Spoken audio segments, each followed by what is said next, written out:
Ici, je veux vous parler un petit peu de chaîne de Markov, le modèle en chaîne de Markov. Alors, je précise, ce cours, ça va être plus un cours de méthodologie qu'autre chose. C'est-à-dire que je vais parler très peu pour le moment de modèles épidémiologiques à proprement parler, mais plutôt vous donner quelques pistes pour les chaînes de Markov. Et donc voilà, dont je vais vous parler ici, c'est les chaînes de Markov en temps discret, les chaînes de Markov en temps continu. On verra les applications des chaînes de Markov en temps continu spécifiquement dans une application plus tard, mais pour le moment, je vais focaliser sur, comme je disais, la théorie, plus ou moins là-dessous. Alors, pour commencer, on va regarder un peu les chaînes de Markov en temps discret.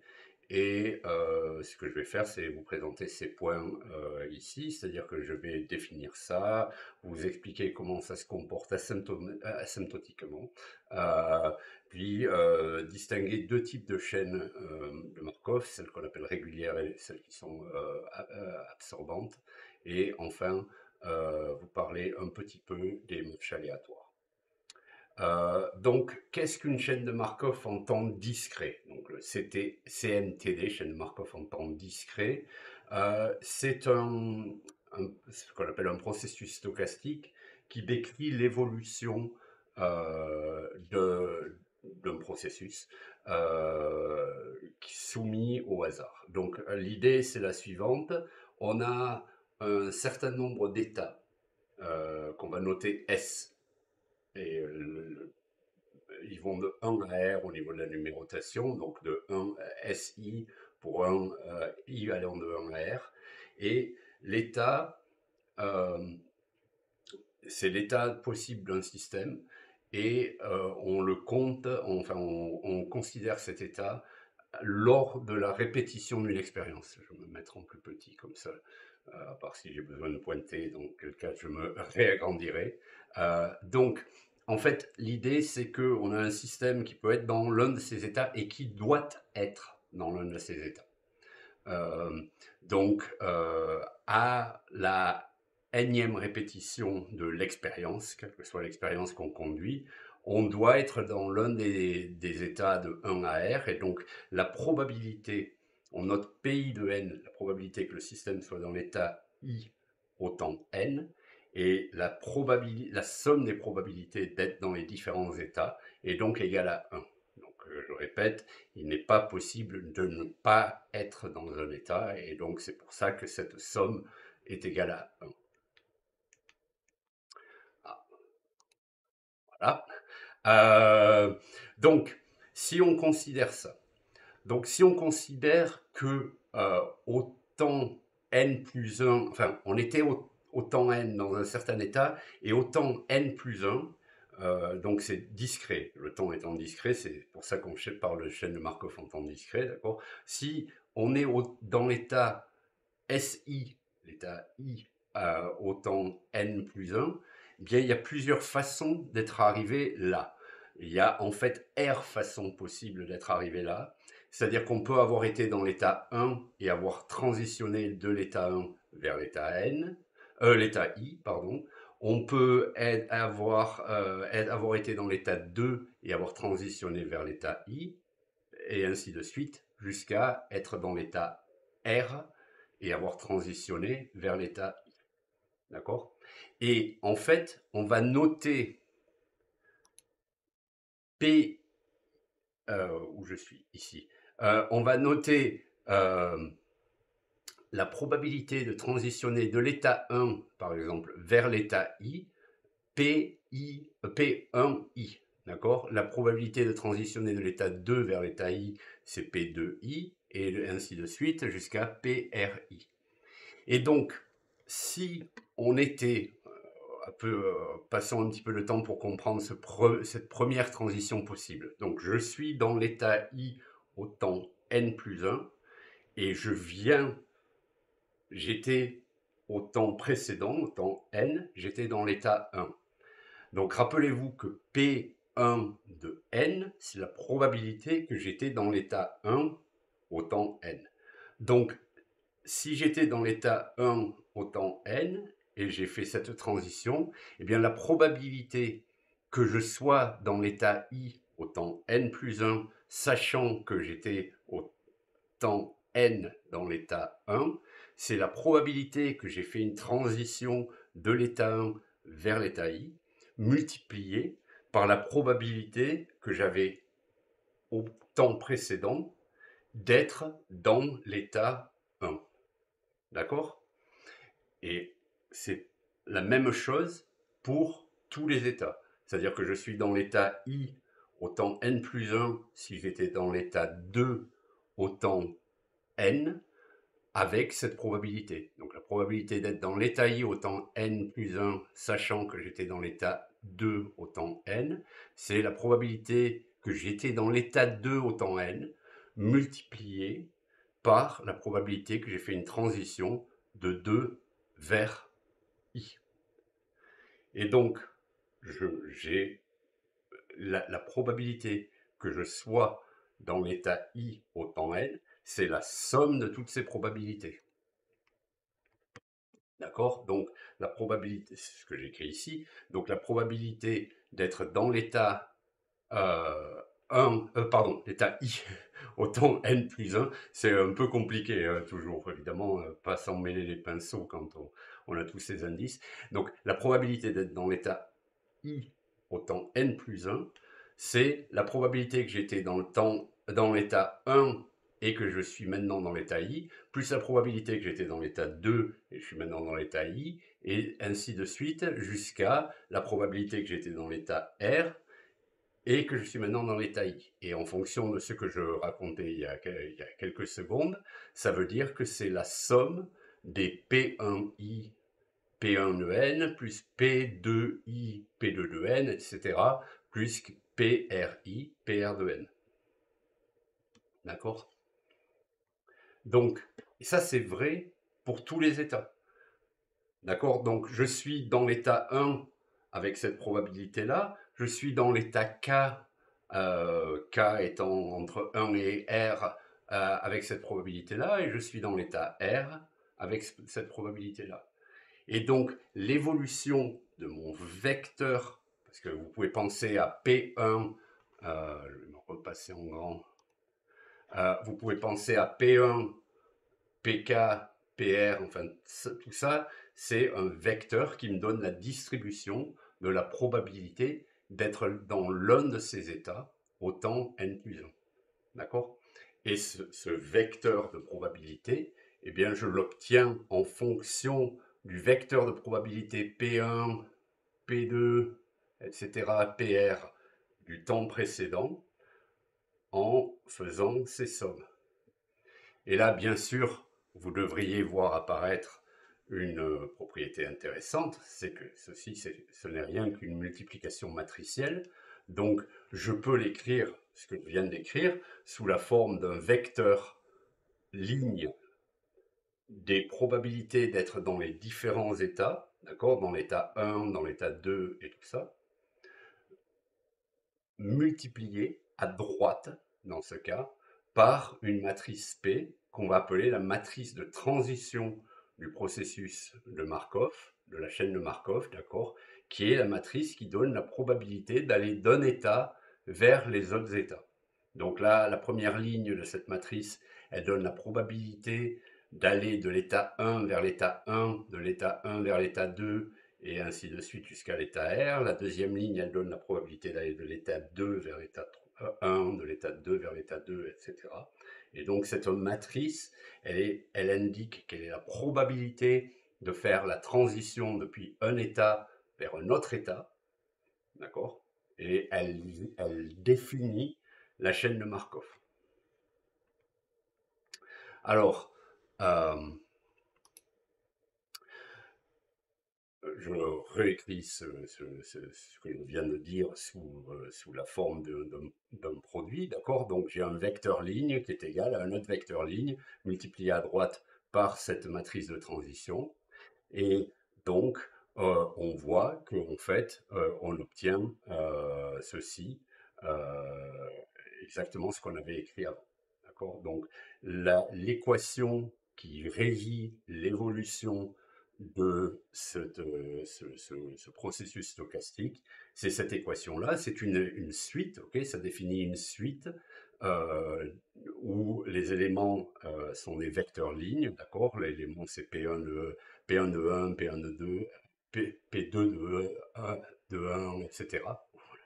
Euh, et on va considérer l'évolution de cette suite dans le temps pour voir ce qu'il advient du processus.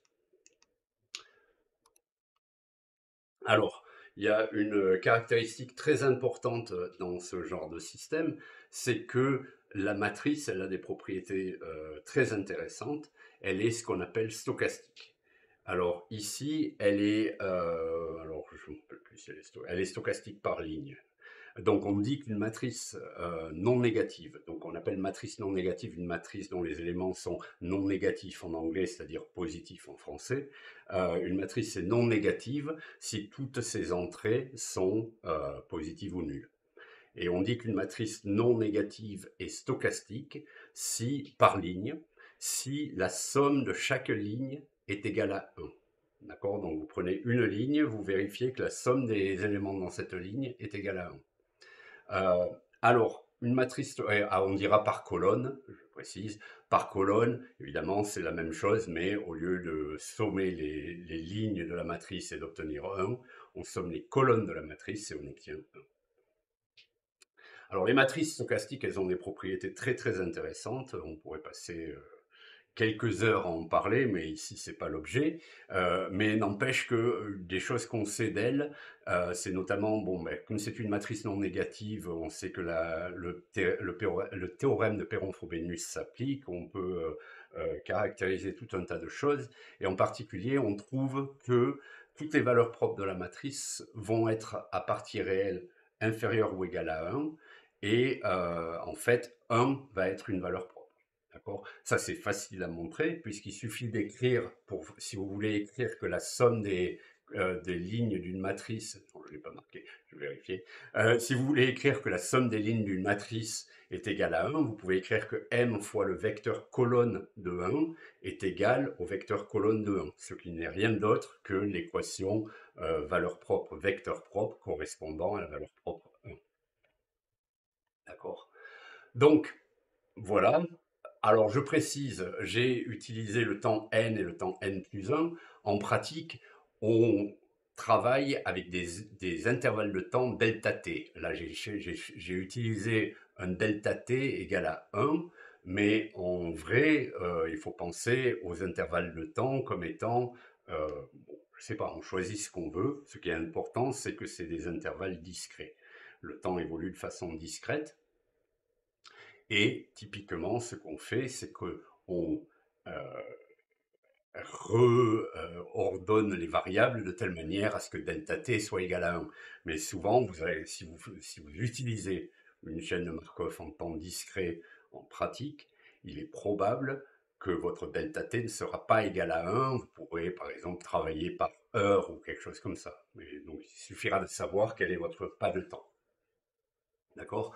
Donc l'évolution de l'état est régie par cette équation. P de t plus delta t est égal à P de t fois A de delta t, où A de delta t est une matrice stochastique dont les éléments sont la probabilité d'aller de l'état I vers l'état J. Donc l'élément AIJ, c'est la probabilité d'être autant t dans l'état SI et autant t plus delta t dans l'état SJ.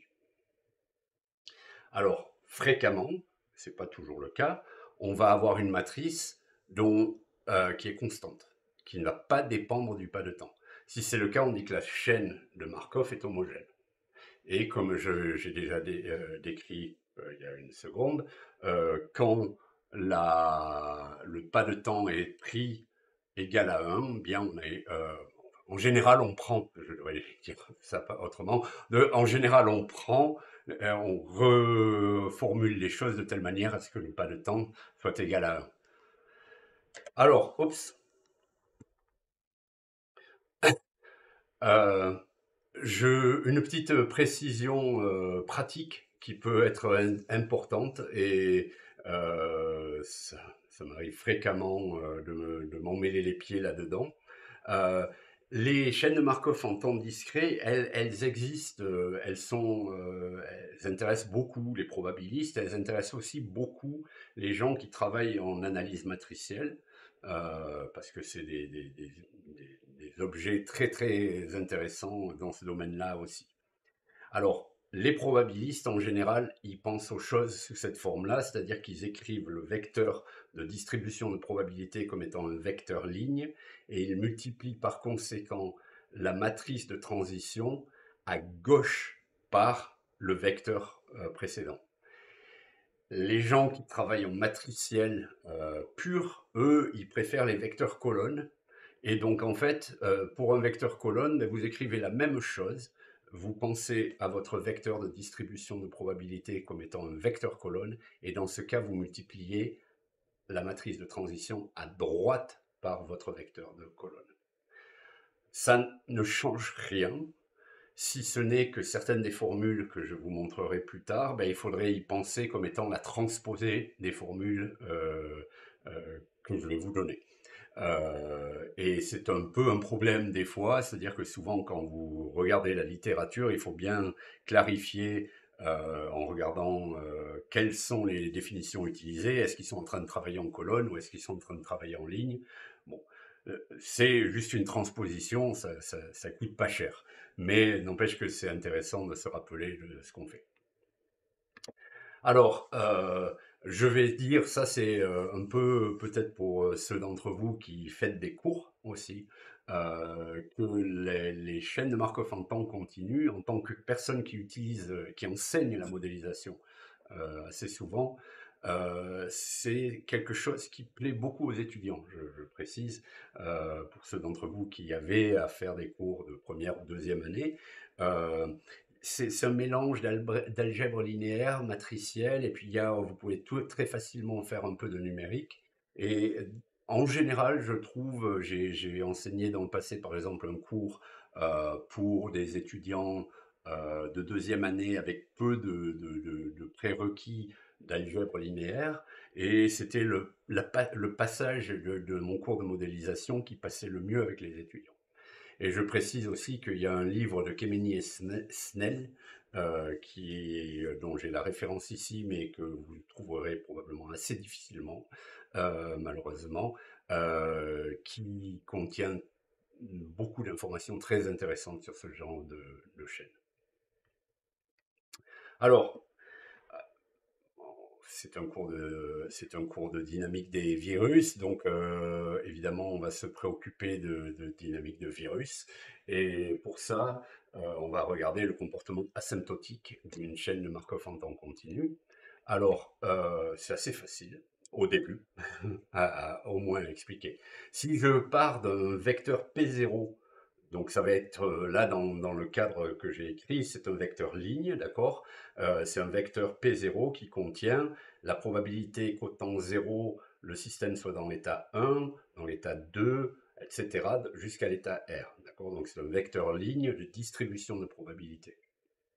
Et je suppose que c'est mon vecteur, c'est ma condition initiale, essentiellement, d'accord. Donc c'est l'état initial de mon système, c'est cette distribution de probabilité d'être dans un des états. Alors, je précise, c'est un vecteur de distribution de probabilité. C'est-à-dire que ce qui est important, c'est que je dis, il y a une certaine probabilité d'être dans l'état 1. Mettons qu'on ait une chaîne avec seulement deux états, juste pour expliciter un petit peu ce que je veux dire ici. Quand vous dites P1 de 0 et P2 de 0, euh, à part si vous dites P1 de 0 égale 1 et P2 de 0 égale 0, c'est-à-dire la probabilité au temps 0 d'être dans l'état 1 et de 1 et la probabilité au temps 0 d'être dans l'état 2 et de 0, là vous spécifiez spécifiquement où vous êtes, mais sinon ce que vous précisez c'est la probabilité d'être quelque part. Donc typiquement on va commencer par exemple avec, je pourrais dire j'ai une probabilité la moitié, un demi, d'être dans l'état 1 ou être dans l'état 2. D'accord. Donc ce que vous spécifiez, c'est une condition initiale, mais qui décrit la probabilité d'être quelque part, pas forcément le fait d'y être. D'accord. Bon, Étant donné cette condition initiale, quelle qu'elle soit, elle somme à 1, hein, c'est un vecteur de probabilité, donc il faut que je sois dans l'un des états. Je sais que je vais être dans l'un ou n'importe quel des états, mais la probabilité totale que je sois dans un état doit être égale à 1, donc P1 de 0 a une somme égale à 1. Bon, étant donné ceci, ben, j'utilise la formule d'itération qu'on a vue précédemment, c'est-à-dire que Pn plus 1, c'est égal à P de n fois la matrice de transition. Donc, P de 1, c'est P de 0 fois P. D'accord. P de 2, c'est P de 1 fois P. Mais P de 1, on vient de voir que c'est P de 0 fois P. Donc ça veut dire que P de 1, c'est P de 0 fois P fois P. Donc c'est P de 0 fois le carré de la matrice de transition. Et tout à fait naturellement, on peut continuer ceci et voir que donc à l'état n, à l'étape n, pas l'état n, l'étape n, eh bien l'état sera l'état qu'on a à l'origine fois la nème puissance de la matrice de transition. D'accord? Et ça veut dire que si je m'intéresse au devenir à long terme de ma chaîne de Markov, eh bien, si je peux caractériser, bien sûr, il faut que cette limite existe. Je ne sais pas si cette limite existe. Mais si je peux caractériser ma limite de Pn, alors la limite de P de n, ça c'est l'état, donc la limite de la distribution de probabilité d'être dans les différents états, sera donnée par la probabilité à l'origine, la distribution à l'origine de probabilité entre les états, fois la limite, si elle existe, de cette matrice Pn. D'accord. Alors bien sûr, il n'y a rien qui garantit que cette matrice, cette limite existe. Et donc, vous allez voir que, effectivement, euh, bon, il y a des cas où on sait qu'elle existe, et il y a d'autres cas, ça va être compliqué. Donc, ce que je viens de dire, c'est que bon, ben, si cette limite existe, eh ben, je vais pouvoir caractériser le comportement à long terme du vecteur de distribution simplement en calculant ça. Alors, une remarque pour commencer, c'est que si j'ai deux matrices de taille compatible, alors qui sont stochastiques, d'accord, stochastiques de la même manière, donc deux matrices stochastiques par colonne ou deux matrices stochastiques par rang, euh, et que je prends leur produit, ben, leur produit est également stochastique, d'accord. Et en particulier, donc ce que ça veut dire, c'est que quand je prends cette matrice P à la puissance n, je ne sais pas encore si la limite existe, mais je sais que P à la puissance n est une matrice stochastique. D'accord. Et donc, pour savoir ce qui se passe, ben, je vais distinguer deux types de chaînes. Le type de chaîne où le calcul est facile, c'est ce qu'on appelle les chaînes de Markov régulières. Alors, qu'est-ce que c'est qu'une matrice régulière? Je vais commencer par dire que, en fait, c'est pas très utile ce que je vous raconte ici, parce que la plupart des chaînes de Markov qu'on a en épidémiologie, elles sont pas régulières. D'accord? Et je reviendrai sur ça très bientôt, mais je vais, disons, anticiper un petit peu et dire que dans une chaîne de Markov, typiquement en épidémiologie, si on considère l'état où il n'y a pas d'infectieux, mettons qu'on ait un modèle SIS, si on a un état qui n'a pas d'infectieux, cet état est ce qu'on appelle absorbant, parce qu'à partir du moment où il n'y a plus d'infectieux, s'il n'y a pas des infectieux qui viennent d'en dehors du système, eh bien, il ne va pas y avoir de nouvelle génération de cas. D'accord. Et donc, si on arrive à un moment donné avec zéro infectieux dans le système, on va rester avec zéro infectieux dans le système. C'est ce qu'on appelle une chaîne absorbante, c'est ce dont je parlerai plus tard. D'accord. Une chaîne absorbante n'est pas régulière. Mais bon, c'est bien de voir un petit peu quand même de quoi ça retourne, donc je vais vous parler brièvement de chaînes régulières. Donc une chaîne de Markov régulière, c'est une chaîne de Markov dans laquelle, en fait, par définition, l'une des définitions, je précise, il y a plusieurs façons de caractériser les choses, mais moi je vais utiliser ça. Une chaîne de Markov régulière, c'est une chaîne dans laquelle il existe une puissance de la matrice de transition, une puissance K de la matrice de transition, qui est telle que toutes les entrées de tous les éléments de la matrice P à la puissance K soient strictement positifs. D'accord? Et en analogie, parce que c'est très utile, l'analogie dans le cadre de l'analyse matricielle, c'est que ça veut dire que la matrice M est ce qu'on appelle primitive, parce que primitive, c'est notamment ceci, c'est qu'une matrice est primitive s'il existe un entier K tel que M puissance K est strictement positif, je devrais dire, et positive pour chaque entrée. D'accord? Et donc, on sait qu'une chaîne de Markov en temps discret, elle est régulière, si et seulement si sa matrice de transition est primitive. Lorsque l'on a une matrice, une chaîne de Markov régulière, alors on a cette propriété-là qui est très utile. Donc si on a une matrice de transition d'une chaîne de Markov régulière, donc qui est une matrice primitive, alors les puissances Pn, rappelez, j'ai dit, bon, ben, on saura ce qui se passe si la limite de Pn existe, eh bien oui, dans ce cas, les puissances Pn tendent vers une matrice W qui est stochastique. Cette matrice W, elle a la propriété que chaque ligne est la même, d'accord, que elle est strictement positive, d'accord, donc tous les éléments de la matrice sont strictement positifs. Donc, en pratique, ce qui se passe, c'est que si j'ai une chaîne de Markov régulière, eh bien, cette question que j'avais précédemment de savoir si cette limite existait, la réponse c'est positif. Oui, cette limite existe et cette limite c'est la matrice W dans laquelle chaque ligne est égale. Les éléments dans la ligne ne sont pas égaux, mais la ligne est répliquée autant de fois qu'il y a de lignes dans la matrice. Euh, et ça, on le voit. Alors, je précise quelque chose. Tout ça, ça va sortir des vecteurs propres à gauche et des vecteurs propres à droite. Donc, il est évident que je parle à des gens qui savent ce que c'est qu'un vecteur propre et une valeur propre. Je vais juste préciser que peut-être que vous n'êtes pas familier de ça. Évidemment, les vecteurs propres, on peut les calculer à gauche et à droite. Donc, associé à la même valeur propre, il y a un vecteur propre à gauche, enfin, une infinité de vecteurs propres parallèles à gauche et à droite. D'accord? Donc, euh, ici, vous voyez, donc ça c'est l'équation classique. Je cherche un U et un V non zéro.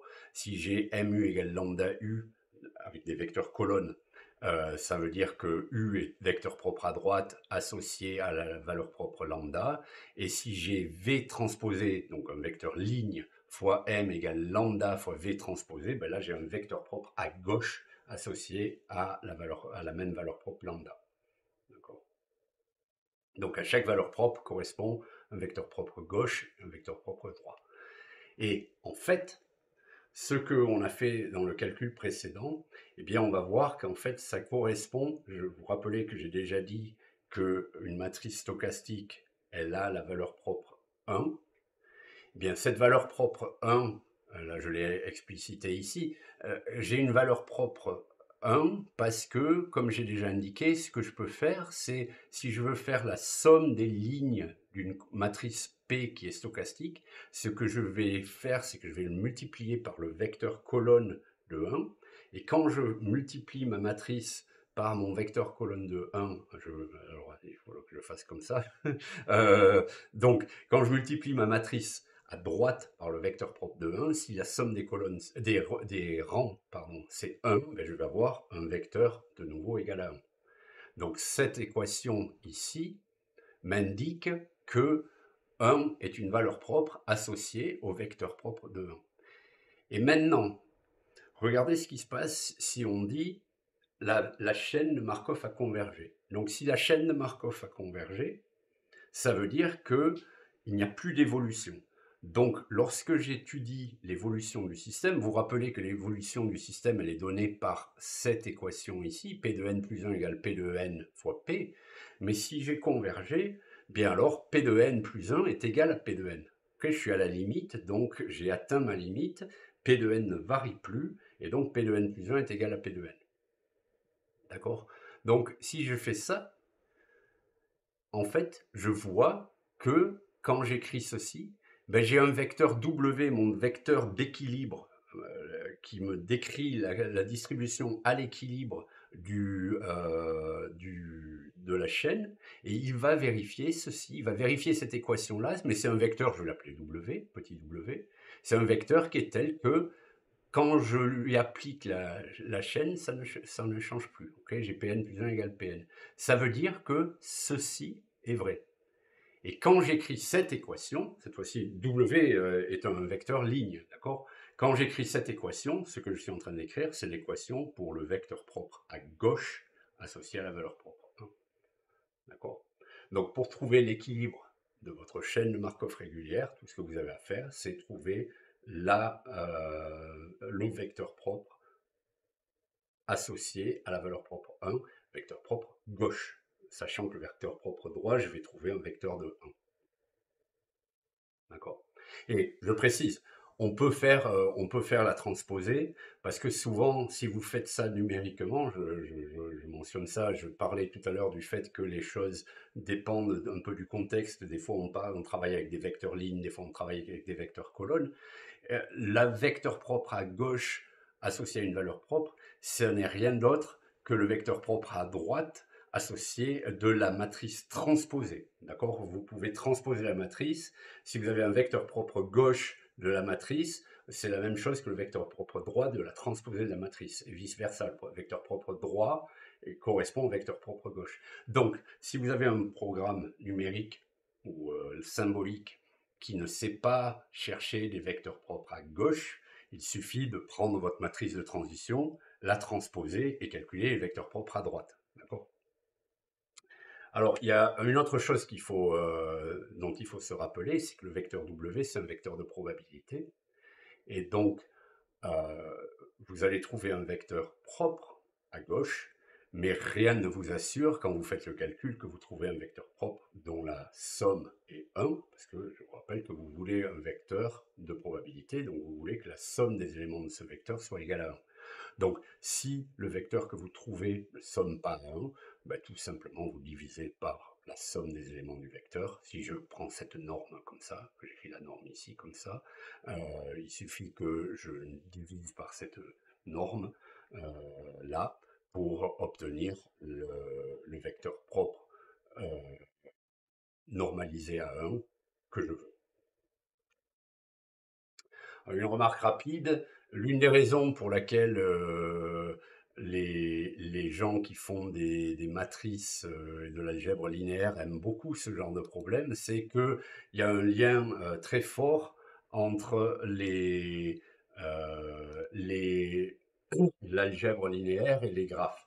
Et les problèmes de chaîne de Markov s'expriment très très bien aussi sous la forme de graphes. Et donc là, par exemple, une autre façon de vérifier la primitivité, je mets toujours en avant, si vous voulez savoir si votre système si votre matrice est primitive, donc si votre chaîne de Markov est régulière, il suffit de vérifier que la chaîne, c'est une condition suffisante, c'est pas une condition nécessaire et suffisante, d'accord, c'est juste suffisant. Si votre chaîne de Markov est associée à un graphe de transition, vous pouvez penser que selon les états, vous allez avoir quelque chose comme ça, d'accord? Ça, c'est les états donnés. Au lieu de les appeler S1, S2 et S3, je les ai appelés G, petit g, enfin, je ne vais pas expliquer ce que je veux dire ici. Euh, mais si j'ai ce graphe, s'il est fortement connexe et que de plus j'ai au moins un loop, un self loop, une entrée positive sur la diagonale, donc de la matrice de transition, je sais que la chaîne sera régulière. D'accord? Donc ça, c'est une façon facile de vérifier que vous avez une chaîne régulière, c'est de vérifier qu'effectivement le graphe de transition est fortement connexe et que vous avez des self loops, des connexions, des autoconnexions d'un état sur lui-même. Alors, comme je disais, en, euh, en épidémiologie, on va très très peu utiliser de chaînes non absorbantes, donc de chaînes régulières, mais n'empêche que c'est bien de voir, je pense, la différence entre une chaîne régulière et une chaîne absorbante, ne serait-ce que pour comprendre en quoi les chaînes absorbantes ont des propriétés qui sont intéressantes également. Alors, on va dire que un état est absorbant dans une chaîne de Markov, donc je me remets dans le cadre général, j'oublie pour le moment, enfin j'oublie à présent les chaînes régulières, je repars dans une chaîne de Markov et je vais dire qu'un état dans une chaîne de Markov est absorbant si, si jamais cet état a lieu pour une valeur du pas de temps, donc s'il a lieu à la énième expérience, par exemple, à la énième répétition du mouvement dans ma chaîne de Markov, eh bien, il va se répéter pour toute itération future de l'expérience. D'accord? Donc, matriciellement, je peux écrire ça en disant que SI est un état absorbant si la probabilité d'aller de I à I est égale à 1 et la probabilité d'aller de I à J pour J pas égal à I est égale à 0. C'est-à-dire que la seule transition possible lorsque j'arrive dans un état absorbant SI, c'est d'aller de SI à SI. Je ne peux pas faire d'autres transitions, je suis bloqué en SI. D'accord? Donc ça, c'est ce qu'on appelle un état absorbant. Et une chaîne de Markov, à son tour maintenant, est absorbante ben, si elle a au moins un état absorbant. Donc si vous pouvez caractériser un état absorbant, eh bien, vous dites que la chaîne de Markov est absorbante. Et tout ce qui n'est pas absorbant dans une chaîne de Markov est transient. On dit transient, c'est des états transients, c'est-à-dire que on y passe. D'accord? Donc, voilà. Et comme je le disais, effectivement, si vous pensez en termes d'épidémiologie, en l'absence d'influence extérieure dans une population close, le jour où votre maladie s'éteint, vous n'avez plus d'infectieux dans la population, eh vous n'aurez plus jamais d'infectieux. Donc l'état I égale 0, l'état sans infection, est un état absorbant.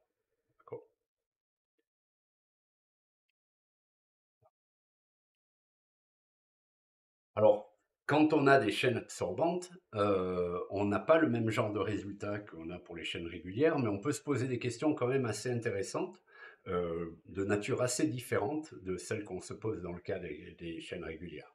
Donc, la première question qu'on peut se poser, c'est, bon, mais mettons que j'ai une chaîne absorbante. Donc, par exemple, là, j'ai représenté une chaîne absorbante, d'accord? Il y a deux états transients, 2 et 3. Il y a deux états absorbants, 2, 1 et 4. D'accord? Une fois que j'aurais dû représenter, je ne l'ai pas représenté ici. Ici, j'ai un loop, ici, avec probabilité 1. Ici, j'ai un loop, un anneau avec probabilité 1 aussi. Ok, il faudrait que j'adapterai mon graphique. Mais vous voyez, donc il y a ces deux petits. Une fois que vous êtes en 1 ou que vous êtes en 4, eh bien vous restez en 1 ou vous restez en 4. Donc si j'ai une chaîne de cette nature-là, la question première que je peux me poser, c'est est-ce que je vais toujours finir dans l'un de ces deux états absorbants, 1 ou 4? La deuxième question que je pourrais me poser, c'est quel temps moyen je vais passer avant... euh, enfin, sachant, bon, je vais donner déjà la réponse à ma première question, c'est oui, je vais toujours être absorbé.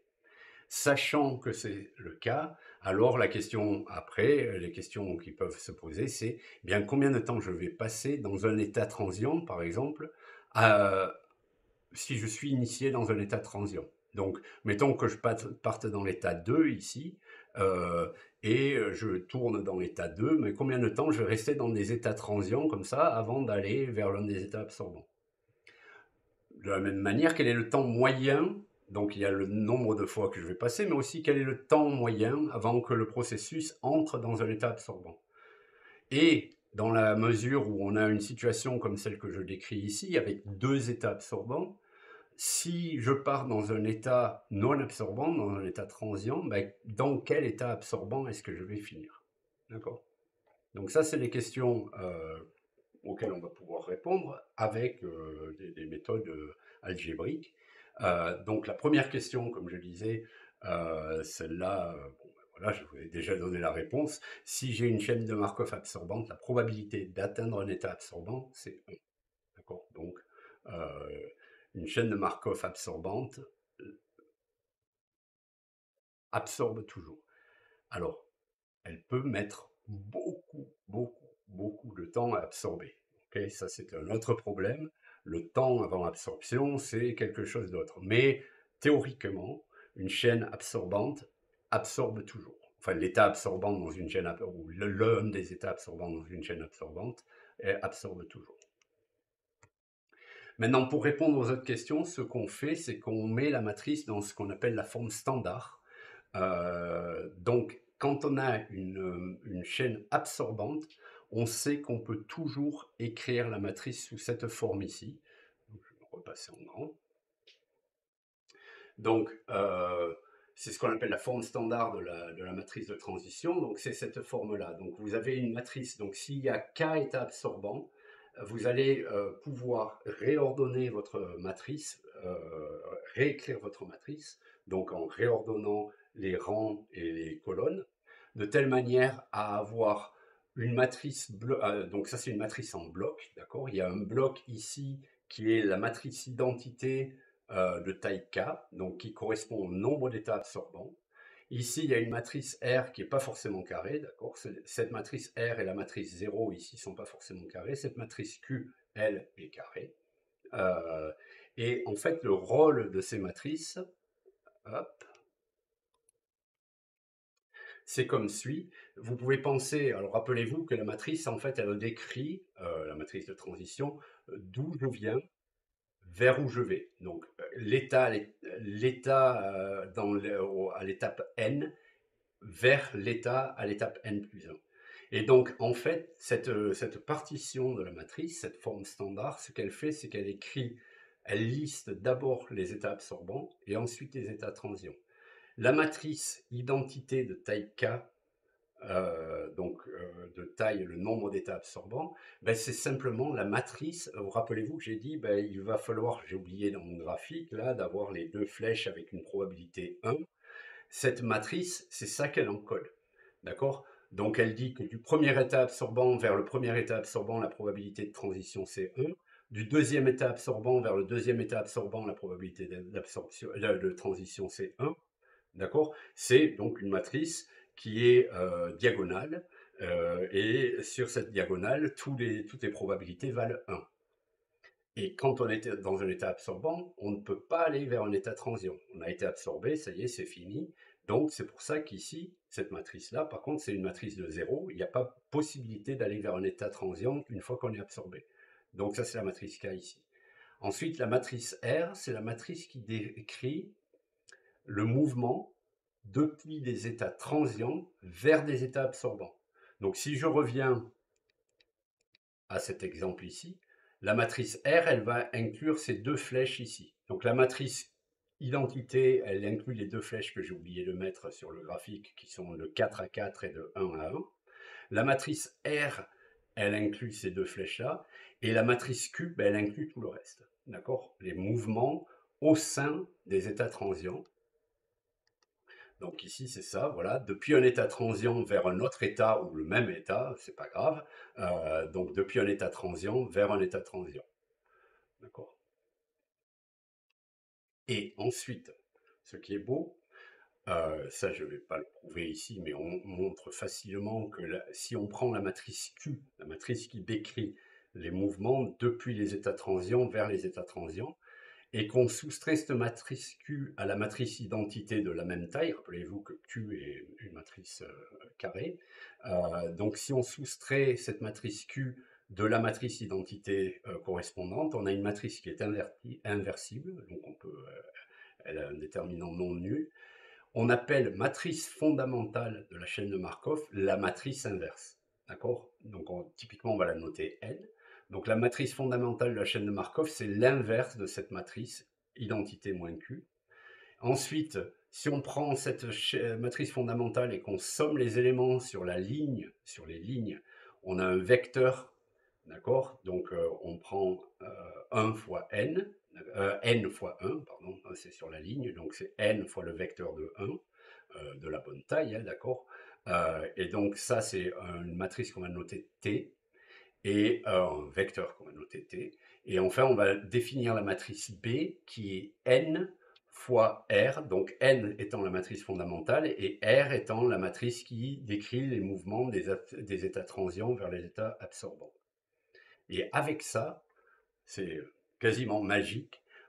Les réponses, enfin, on obtient les réponses aux questions que je posais avant. Ben, par exemple, la matrice N, la matrice fondamentale, l'élément IJ dans cette matrice, en fait, il nous donne le nombre moyen de fois que le processus de Markov est dans le Jème état transient, pour peu qu'il ait été initié dans le Im état transient. Rappelez-vous que la matrice N, elle est obtenue en inversant Q, d'accord? Et Q, c'est les mouvements au sein des états transients. Donc effectivement, la matrice N, elle représente quelque chose dans les états transients. Donc voilà, NIJ, c'est le nombre moyen de fois qu'on est dans le Jème état transient si on a commencé dans le Im état transient. TI, donc le vecteur T qu'on obtient en sommant les rangs de N, mais c'est le nombre moyen de pas avant que le processus entre dans un état absorbant, je ne sais pas lequel, mais dans un état absorbant, si on commence dans le Im état transient. D'accord? Et enfin, BIJ, c'est la probabilité d'être absorbé dans le Jème état absorbant si on commence dans le Im état transient. Donc ces questions que je posais, ben, on peut y répondre facilement avec un calcul algébrique matriciel qui va nous donner des réponses assez importantes. Ici, je vais vous montrer quelque chose, mais je ne vais pas passer longtemps. J'ai mis des détails dans les transparents sur lesquels je vais passer vite fait. J'ai mis ces détails simplement pour montrer que certains calculs étaient possibles, mais je ne pense pas que ce soit les calculs très importants. J'enlèverai probablement dans une prochaine version de ces cours ces calculs, mais pour le moment, ils sont là. Voilà. Mais je vais quand même préciser pourquoi c'est important, ce qu'on appelle une marche aléatoire. Donc, premier cas de marche aléatoire, c'est ce qu'on va appeler une marche régulière, d'accord? C'est une marche qui correspond à une chaîne de Markov régulière. Donc, en fait, ce que je vais faire, bon, ben, j'ai P état, d'accord? Donc, je vais noter la chaîne comme ça.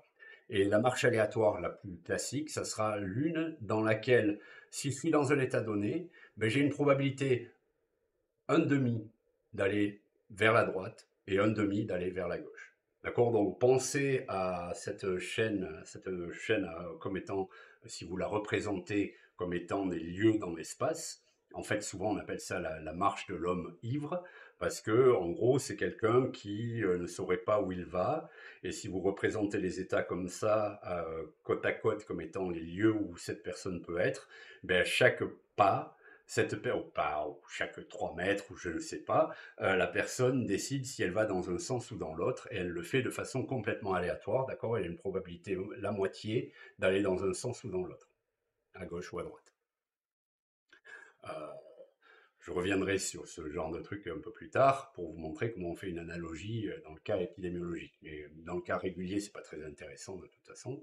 Et enfin, je dois préciser que quand on arrive à l'une des deux extrémités de la chaîne, eh bien, c'est pas une chaîne absorbante. Donc, ce qui se passe, c'est que on est réfléchi directement. Alors, on pourrait avoir mis une probabilité la moitié ici de rester en SP et la moitié d'aller à gauche. Mais là, j'ai mis carrément une condition, l'équivalent une condition frontière réfléchissante pour une EDP, c'est-à-dire que dès qu'on arrive à la frontière, ben, on est rejeté vers l'intérieur du domaine. D'accord?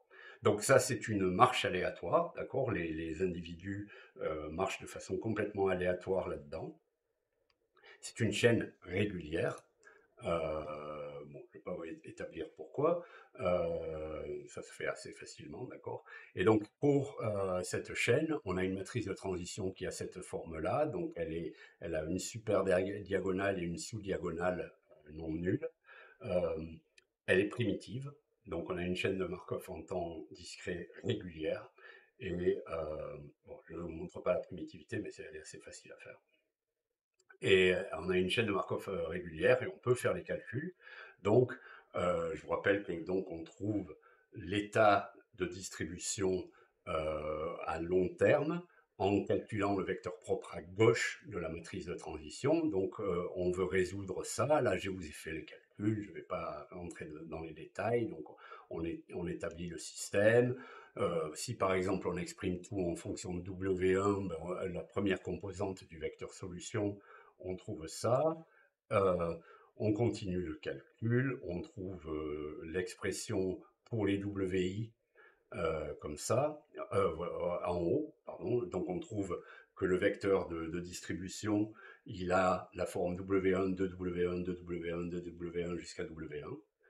Et rappelez-vous qu'il faut que la somme de ces valeur fasse 1 parce qu'on a un vecteur de probabilité, donc on fait la somme, on divise par la somme, et donc on trouve que W1 est égal à 1 sur 2P-1, P étant le nombre d'états, d'accord, 1 sur 2P-1, et les autres sont 1 sur P-1. Donc ici, la probabilité de bouger à gauche et à droite est la même. Et en gros, si ce n'est pour ces états finaux qui ont une probabilité un peu plus faible d'être présents, parce que, ben, comme j'ai dit, on a une probabilité de la moitié, pardon, une probabilité 1 d'être rejeté vers l'intérieur du système. Donc les deux états terminaux ont une probabilité légèrement plus faible d'être, que le système soit dans cet état, et sinon, tous les autres états sont les plus probables. Si on attend suffisamment longtemps, le système va se répartir et plus probablement entre l'un de ces états. Bon, je vais passer ça. Alors maintenant, regardons le cas absorbant, parce que le cas absorbant, alors bon, je vais commencer avec un cas absorbant comme ça. Je ne sais même plus si j'ai présenté le cas absorbant qui vraiment nous intéresse. Mais bon, voilà, là, ici, là, je fais une modification. Alors, vous voyez, ici, j'ai pas oublié de mettre la probabilité 1. Donc ici, j'ai un état, j'ai un système avec deux états absorbants à chaque bout. S1 et SP sont absorbants, les autres sont transients. Et donc la matrice de transition, ici, elle a un 1 en haut et en bas. D'accord. Le dernier élément ici et le premier élément sur la première ligne sont des 1.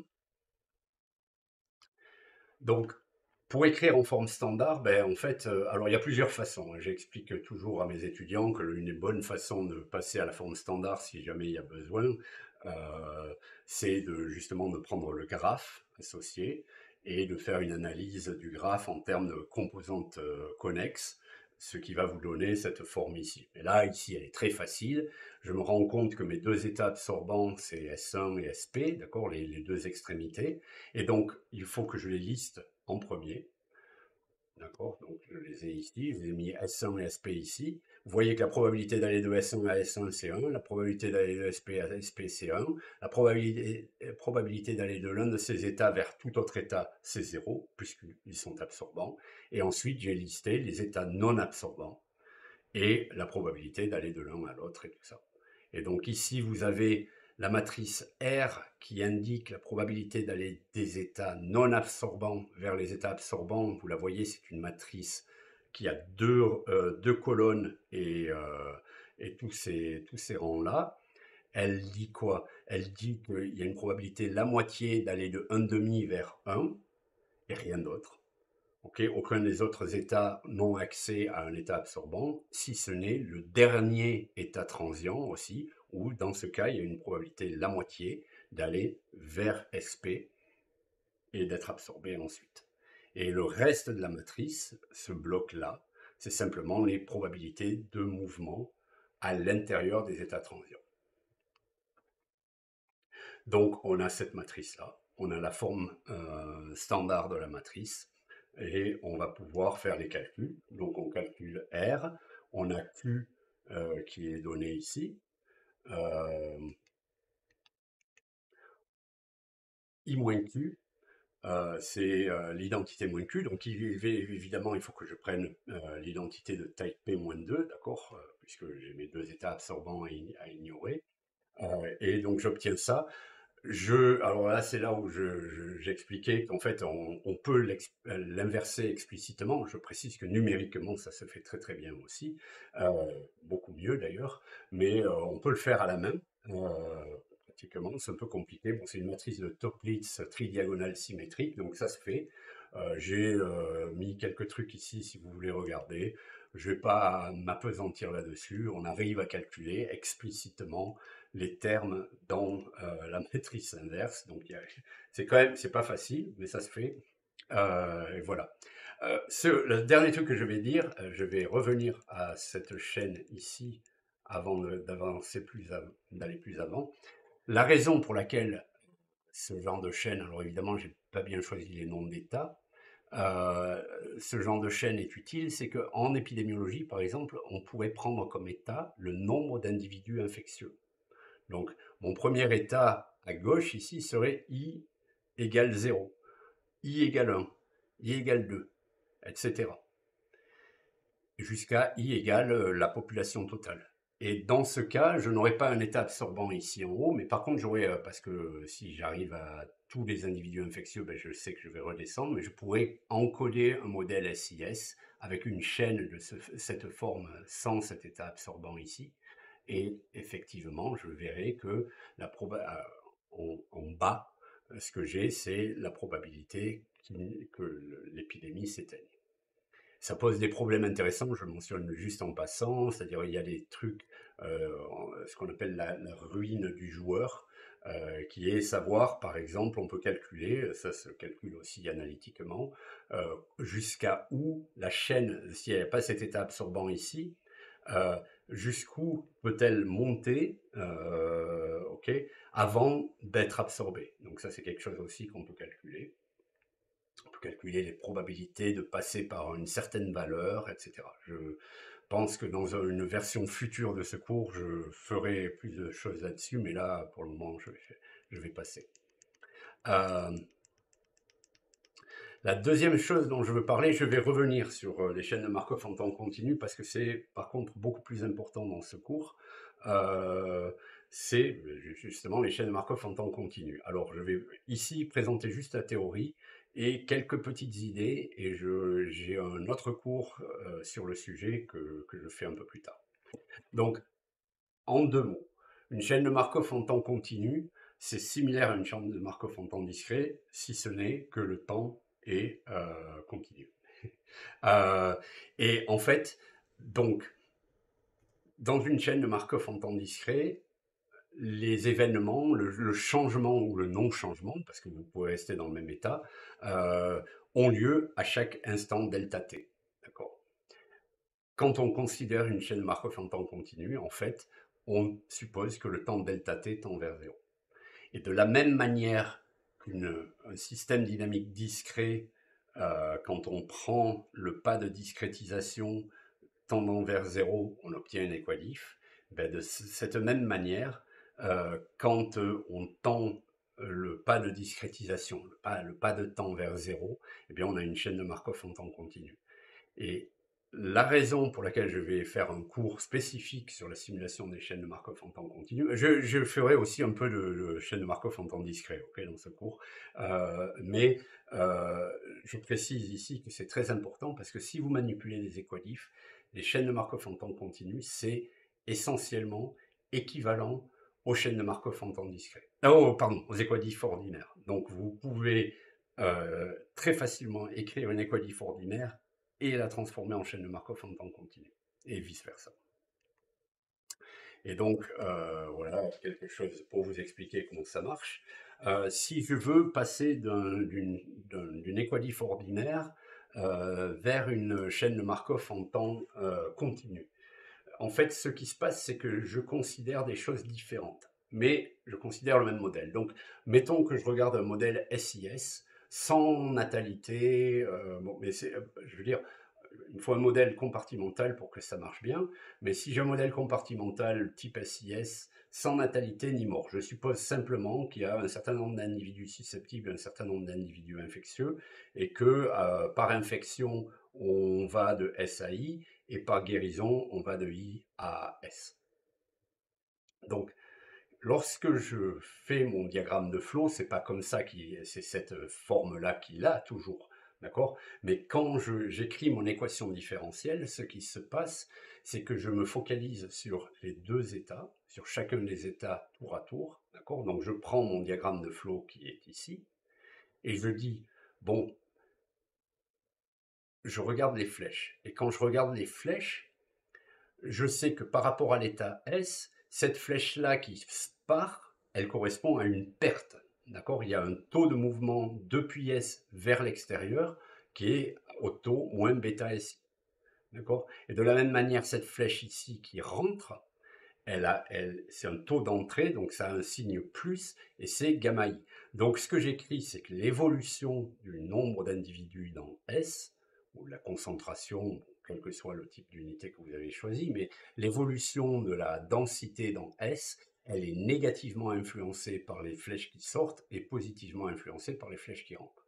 Et de la même manière, je me place ensuite, quand j'écris mon équalif, euh, je me place dans l'état I et je dis, bon, ben, les flèches qui rentrent, elles contribuent positivement à l'évolution du nombre au sein de I, et les flèches qui sortent, elles, contribuent négativement. Maintenant, si je prends le même diagramme de flow, mais que je regarde en termes de chaîne de Markov, ben la différence, c'est que au lieu de me focaliser sur les entrées et sorties dans les états, ce sur quoi je focalise, c'est les transitions possibles. C'est-à-dire que cette flèche ici, au lieu d'y réfléchir comme étant, oui, elle sort de S, donc c'est moins bêta SI, et elle rentre en I, donc c'est plus bêta SI, je regarde cette flèche et je dis, cette flèche, elle correspond à la transition depuis S vers I. Et qu'est-ce qui se passe quand je vais de S vers I? Ben, je perds un susceptible, et là c'est l'un des avantages de ce genre de méthode, c'est que je peux compter explicitement les gens. Je ne suis pas en train de regarder des mouvements, enfin des changements dans la densité ou dans le nombre, mais qui sont des changements continus. Là, je regarde des changements discrets. Je vais dire que mon pas de temps est suffisamment petit pour qu'en fait, ce qui se passe, enfin mon pas de temps, quand delta t tend vers 0, en fait, ce qui va se passer, c'est que je vais avoir, bien, cette flèche-là correspond au mouvement d'un individu susceptible depuis S vers I. De la même manière, cette flèche-ci correspond au mouvement d'un individu infectieux de I vers S. D'accord? Donc en fait,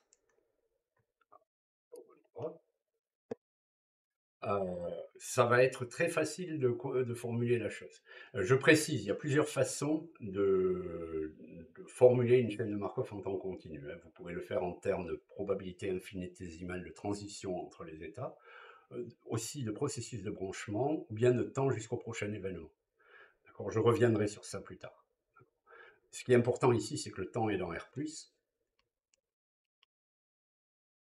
Donc, pour expliquer, par exemple, ici, avec un processus de naissance et de mort, juste pour expliquer ce qui se passe, ben, regardez ici, en fait, je peux dire que la probabilité de transition dans le temps delta t, c'est une qui va me faire passer, par exemple, I, de la valeur I vers la valeur J. Et je vais dire simplement que c'est une naissance ou une mort, et ces naissances et ces morts, dans le cas d'un processus épidémiologique, ça va correspondre à l'infection ou la guérison, d'accord?